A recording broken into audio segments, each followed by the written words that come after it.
Happy Friday, guys. Oh, we're back this week. I am fucking sore. I wouldn't say sore, I'd say stiff. We got state titles this weekend. And yeah, the day's just a blur right now. It's really like, wake up, coach lifters, do some work, record videos, and all I want to do is fucking sleep and watch movies. It gets to like the week of comp and I'm like, work's gonna go on the back burner and I'm gonna chill out. But actually, let me just show you something, because I've got to show you this. Check this new t-shirt that I got. It'll be out, like, this will come out Friday, so Jack would already received it. But it was his birthday last weekend, or last Monday when the lockdown hit. So we couldn't give it to him. It wasn't actually me who made it, it was actually Jax who made it. But it's of Big Jack. Now, doesn't he look like Chopper Reed? And then just where that little red bit there is, it says "Get Jacked," like as in you're searching. I was just thinking it was a fucking really cool t-shirt that Jax made for him for his birthday, and I was like, can you make me one? I was just thinking it's fucking awesome. He looks like so fucking Chopper Reed. So good.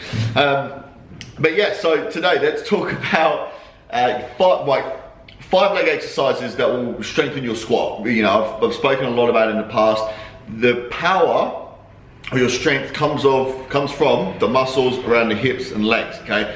So whenever you're training in, like for your squat day, you want bigger legs, stronger legs, you want to prioritize building up your legs.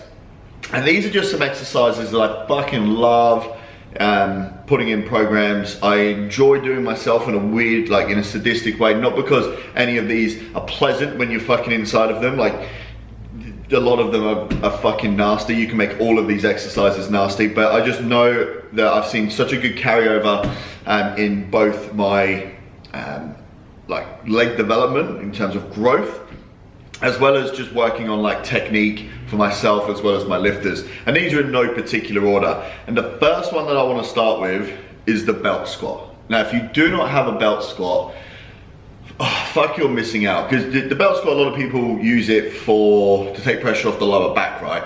Now, I fucking love a belt squat for a juicy quad pump.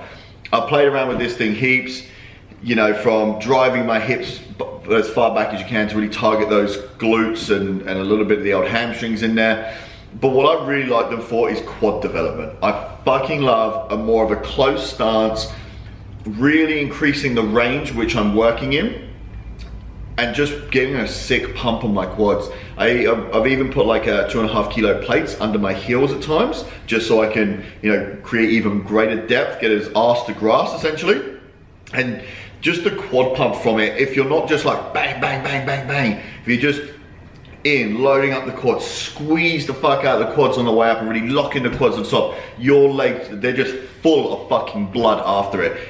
There isn't another like machine leg exercise, maybe apart from the leg press, if you do it correctly, that can get, in my opinion, maybe actually I'll talk about the other one in a second. There's one other, but this one is definitely my favorite out of the two.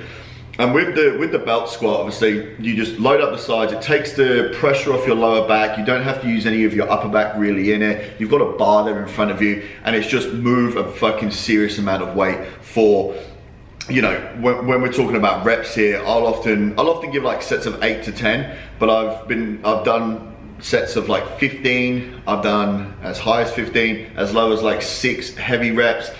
There's even one, if you want to really challenge yourself, get your phone out and set a 4-minute timer. Now, as soon as you press start on that 4-minute timer, 5 reps, bang, bang, bang, right? Stand tall. As soon as you stand up, count 15 seconds, hit another 5 reps. When you stand up, wait 15 seconds, hit another 5 reps. So you're hitting 5 reps every 15 seconds with, you know, start with your body weight, work up to 2 times body weight, whatever, you know, weight that you can handle for 4 straight minutes. At the end of it, you do 2 rounds of that, holy fuck, your legs are like cooked. They're more cooked than what you can do with, you know, fucking, you know, low bar squatting for like 5x5. It's, the quad pump is unreal, especially if you've got a little bit more of that narrow stance. heels elevated, real ass to grass, not rushing the reps, and you can play around with the time.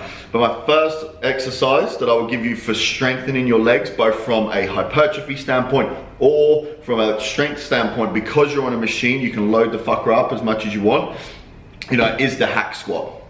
Number two, so belt squat. I just gave away the next fucking exercise is the hack squat. So first one is belt squat, fucking love that. Second one, an exercise I also love, is the hack squat. Now, I used to have a fucking, like, I hated this exercise for a long time because all I would feel was my knees, right? If you're someone who does hack squat and you're like, I always feel my knees, I'm with you. I always felt my knees as well. Until I changed, like, I think it was like one thing. I just kept my lower back pressed up against the padding, even when I'm right at depth. A lot of people tend to let their pelvis and their lower back push off the padding, and it kind of distributes the weight like past the quads and into the top or the front of the knee joint. So once I overcame that, I kept my lower back pressed on the padding there. The hack squat, you can do so many cool things with it. Like, again, the range that you can create versus like in a low bar squat, especially for powerlifters, we only want to go just below parallel with a low bar squat. So we're missing a lot of range, and especially from a hypertrophy standpoint, because, you know, hypertrophy, muscle building is future strength potential. Bigger muscle means that you can strengthen a larger muscle later on. The hack squat's great for putting your feet nice and high. If you want to, this is a variation. Feet nice and high, turn them out and just get heaps of depth to target the glutes and quads. The further back you come, i.e. the more you bring your feet lower down, closer towards like the frame of the hack squat, the more quad that you're gonna get. You just need to make sure, again, you're not, your heels aren't coming up.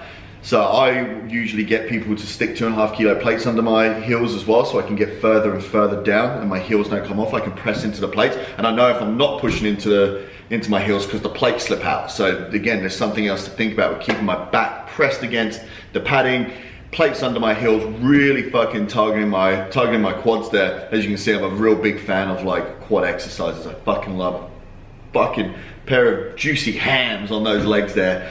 And the hack squat is one of those. Again, you're in a machine, there's very little way you can fuck it up, because even if you can't get out of the bottom, like you can't push back up, you know, there's two choices there. You can just stay at the bottom and then jump out and it'll be fine, or you can get like a reverse band. So you put a band at the top of the hack squat, wrap it around somewhere at the top of the padding where you're at. So as you're getting down to the bottom of the hack squat, that band, that elastic tension's building and building and building. And as you drive up, that band's gonna help you and make things a little bit easier to get out of the hole. And then as soon as you get about halfway up, all that elastic tension's gone and you have to complete the rest of the movement purely by yourself. And just on that, that's where, you know, reps can vary heaps with the hack squat. And you will really wanna play around with your rep scheme, because let's say you wrap a band at the top of the hack squat, so it's helping you from the bottom out.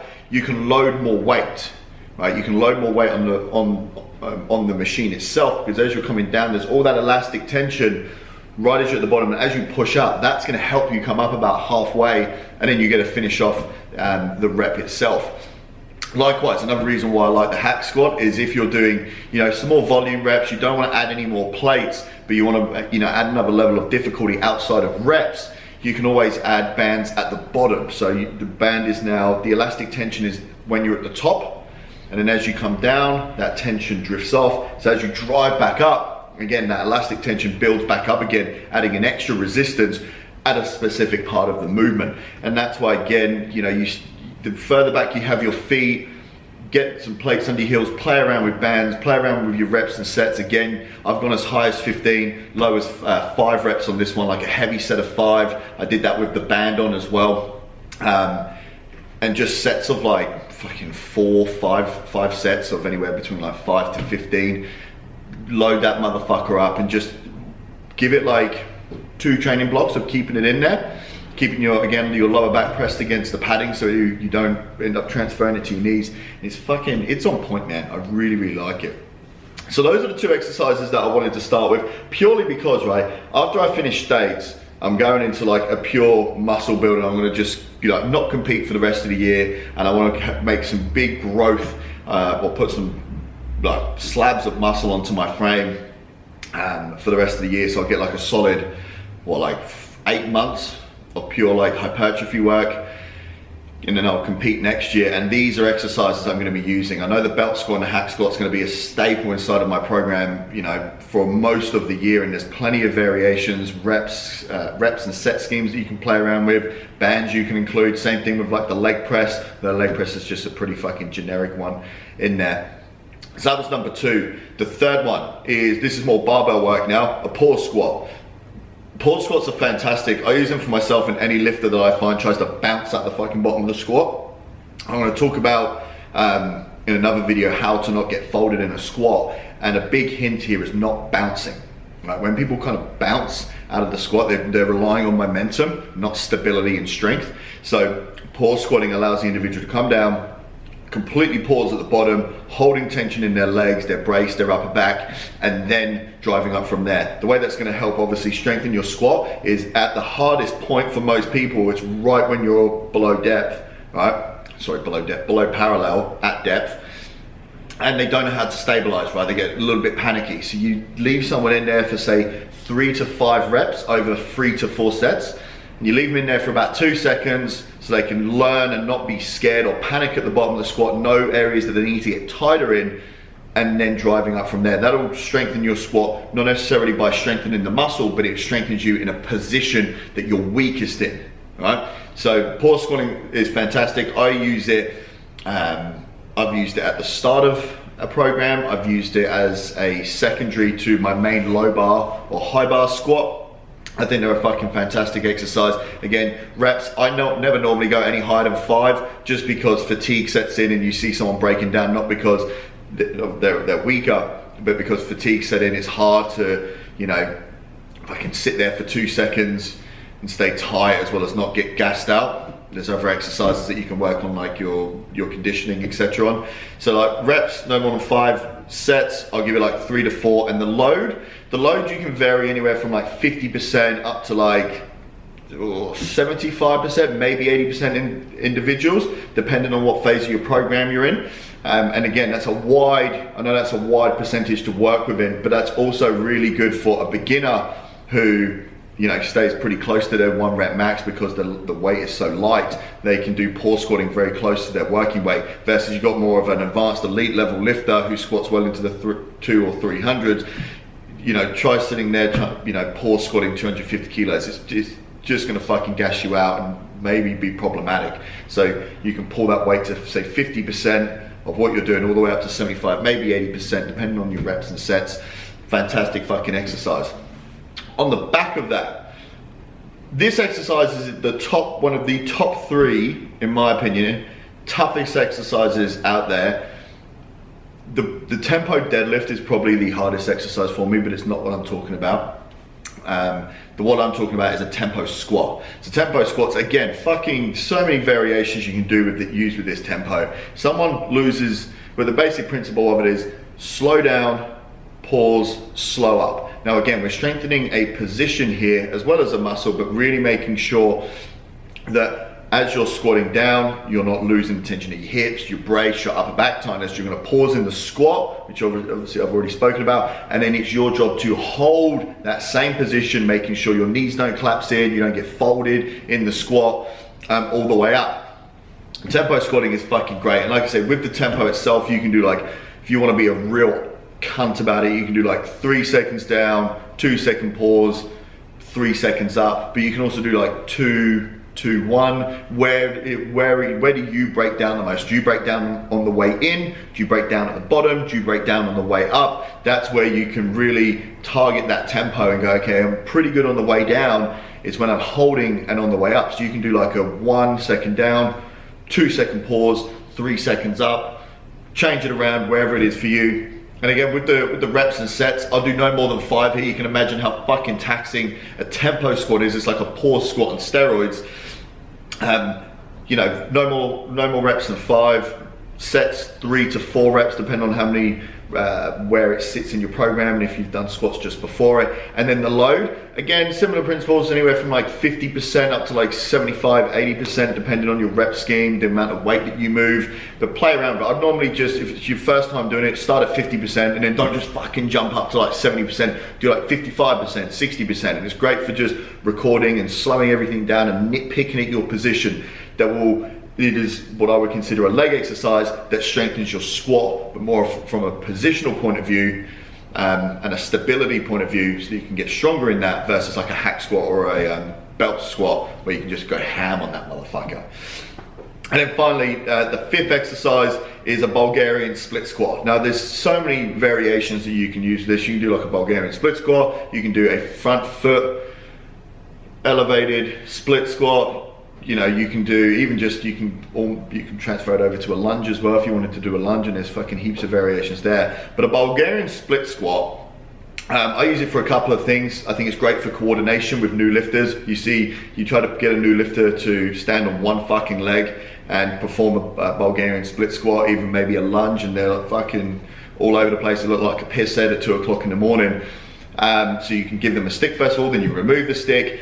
So coordination is a big one. The second one is like mobility and range. As like powerlifters, we can get stuck just to squat just below parallel, right? With a Bulgarian split squat, you can really, or a front elevated split squat, whatever you want to call it or what you want to use it for, is taking those hips through a nice greater range than what you normally would. So you're working on stabilizing inside of a greater range or an increased range of motion that you're not used to. You're also looking at the stability side of things, coordination, and you can really move some weight and get some sick leg pumps. Again, depending on the position of your torso. If you're more leaned over, you're more likely to hit some more glute. If you're more upright and you've got a longer stance, you're gonna hit, or a narrower stance, a bit more upright, you're gonna hit a bit more quad. So you can really target the muscle group or hone in on a particular muscle group in that exercise. And then the rep scheme is, I like to give no more than 10 with these, like 8 I find is my sweet spot, because it's where I can add a nice amount of load. Like again, for me, I can get 20s in either hand and hit like a nice good set of 8 reps. I like to keep my chest up to really target that quad, versus like if you're trying to go up to 12s and shit like that, just by the end of it, you're wobbling all over the place. I don't really like going any higher than 10s. 8s is my sweet spot there. You can do as low as 6. I would then probably increase the reps, increase the sets to like 6 sets of 6 if you're gonna do like that. If you're gonna do 8s, like 4 sets of 8 is the sweet spot. And you can load up either through body weight again. So since I'm only a week up, well, competing this weekend, I did Bulgarian split squats on Monday, and I just did them with no weight. And what I did is I kept it to sets of 8, but I added like a tempo in. So I was going like controlled all the way in. I was pausing at the bottom, getting a great stretch through my my back leg. I was getting a nice stretch through my hip flexor, really sitting into my right thigh, and then pushing out, feeling my glutes and quads, doing all the work from there. Good set of 8 on those. Got a fucking sick burn on. And I loved it. And I actually had a really good pump from Bulgarian split squats. And it's those exercises that a lot of powerlifters and bro lifters overlook. Is we're great on both our feet, so 2 feet, but when you change it to unilateral, like again, there's that coordination aspect that challenges them in a new way. So always add unilateral exercises into your program, in the middle of your program, right at the end of your program, whichever suits you. But those are my 5 leg exercises that will strengthen your squat, both from a hypertrophy standpoint, from a like positional stability standpoint, and then from a single leg stability coordination standpoint. If you add those exercises in, and the great thing is, the pause and tempo squats you'll usually leave in your squat day, right? You can do them on a deadlift day as well, but the belt squat, the hack squat, and the Bulgarians, you can do on your deadlift day as well. There's no reason why you can't. So you can be training those exercises, you know, twice a week if you really wanted to hone in on particular muscle groups. But those are my exercises. Have a look at those rep schemes again, throw them into your program. And if you actually, what I want to ask you guys is, what are your favorite leg exercises for this? Because I know I can be pretty biased in what I like, but comment below your favorite leg exercises. If you have any questions on the leg exercises that I've given you today, let me know. And I'll happily answer them. I can do a video on them for you. As always, subscribe. I like to put my little subscribe thing here. Share with your friends, and I'll speak to you next week.